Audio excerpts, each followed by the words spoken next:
the Westchester Jewish Council has worked to connect our Jewish community to one another, to Israel, to other ethnic and faith communities, and to our elected officials. We are very fortunate to have the support of many elected officials here in Westchester, and we're going to hear from two of them now. First, it's my honor to introduce Congressman Mike Lawler, who represents New York's 17th Congressional District. Congressman Lawler.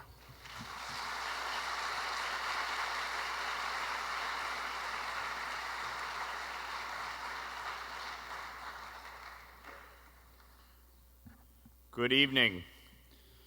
I want to thank UJA, AJC, and the Westchester Jewish Council for putting this beautiful commemoration together. It is unfortunate, though, that we have to be here to memorialize the 1,200 lives that were taken from us and to pray for the hostages that remain. Last year, I went to Israel twice. The first time to celebrate the 75th anniversary of Israel and to witness Speaker McCarthy speak before the Knesset, only the second U.S. speaker to do so. It was my first trip to Israel, and I got to go to the Western Wall, to the Church of the Holy Sepulchre, to see the city of David. We got to see Israel for the beauty, the joy, the peace and tranquility that it is. And then just a few months later, I came back, 1 month after the terrorist attack of October 7th, to see the devastation, the pain, the anguish.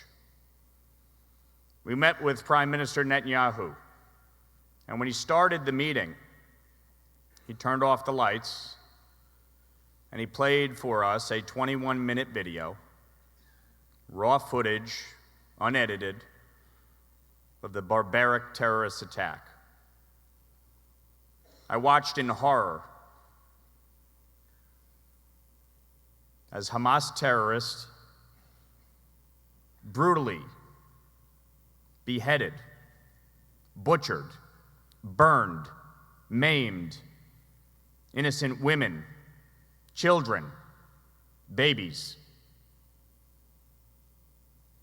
I watched a father try to protect his 2 young sons, only to be killed by a grenade.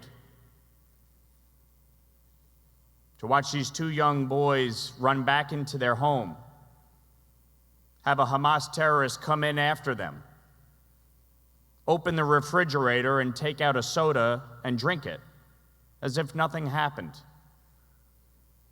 The joy, the glee with which they killed Jews. But the part that stood out the most to me was not the visual. It was the audio of a young man calling home to his parents in Gaza, saying, "Mom, Dad, I just killed 10 Jews with my bare hands. Mom, Dad, I just killed 10 Jews with my bare hands." He repeated it over and over and over, and his parents praised Allah. That level of hatred is taught. It is taught in schools in Gaza. It is taught in schools in the West Bank. And disgracefully, it is funded by the United Nations and UNRWA. And sadly, that level of hatred is being taught here in America. It's being taught on our college campuses and universities. It's being taught in our K through 12 schools. And it has to stop, and it has to stop now.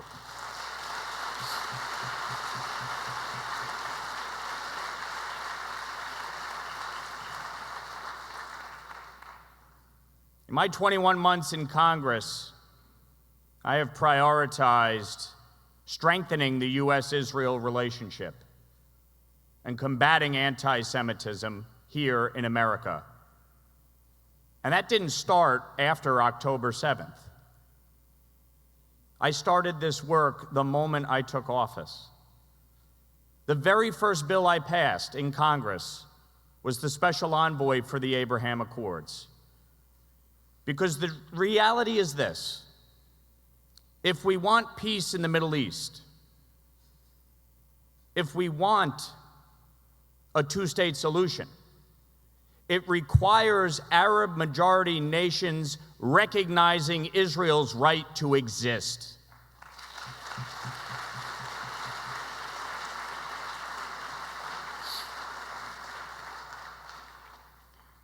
I'm proud of the fact that in the aftermath of October 7th, we passed the SHIP Act and the Iran-China Energy Sanctions Act to take on the illicit oil trade between China and Iran. China purchases 90% of Iran's petroleum. That is what is funding Hamas, Hezbollah, the Houthis, and other terror networks. That is what funded October 7th. The bills are designed to end that illicit oil trade. I am proud of the fact that we passed the IGO Anti-Boycott Act to take on the BDS movement at the United Nations.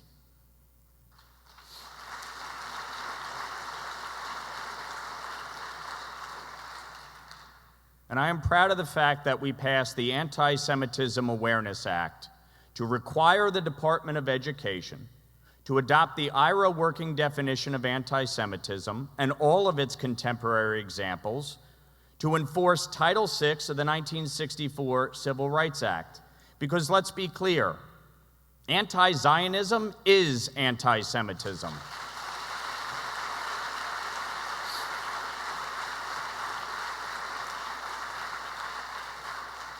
I was proud to go to Columbia University back in April, meet with President Shafiq, call on her to resign, and stand in front of those students and call them out. Stand in front of those students and call them out for exactly what they are, an abomination.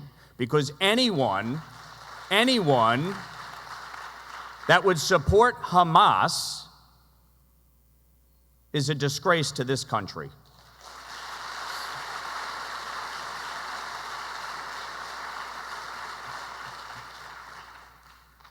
So as we approach the one-year anniversary of October 7th tomorrow, our hearts are heavy.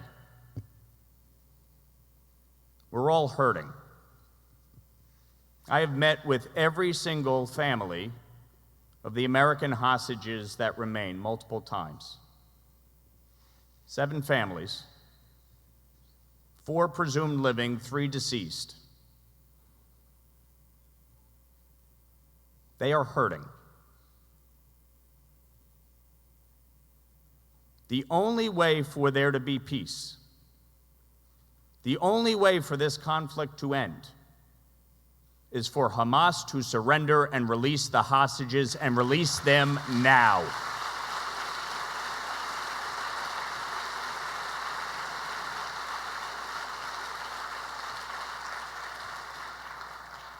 So I will continue to do the work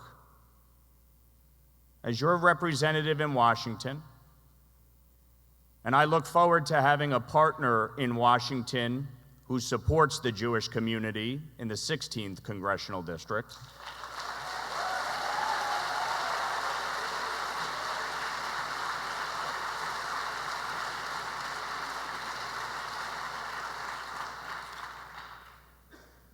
Because you deserve nothing less. There is more work to be done. And I will stand by Israel every step of the way. I will not relent. I will not yield. I will not back down. There is no moral equivalency here. Israel is not an apartheid state. It is not an oppressor. Israel is the only multicultural, multi-ethnic, multi-religious democracy in the Middle East, period. It is a beacon of hope. It is a beacon of freedom. They are our closest ally, and we theirs, and we will not yield.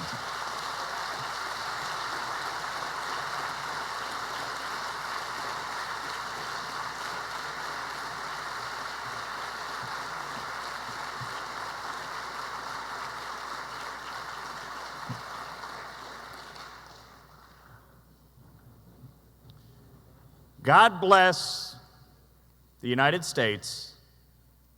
God bless the state of Israel. God bless the Jewish people for your resilience, your strength, your courage, your perseverance in the face of continued persecution. You will always have an ally and friend in me. I'm Israel High. God bless.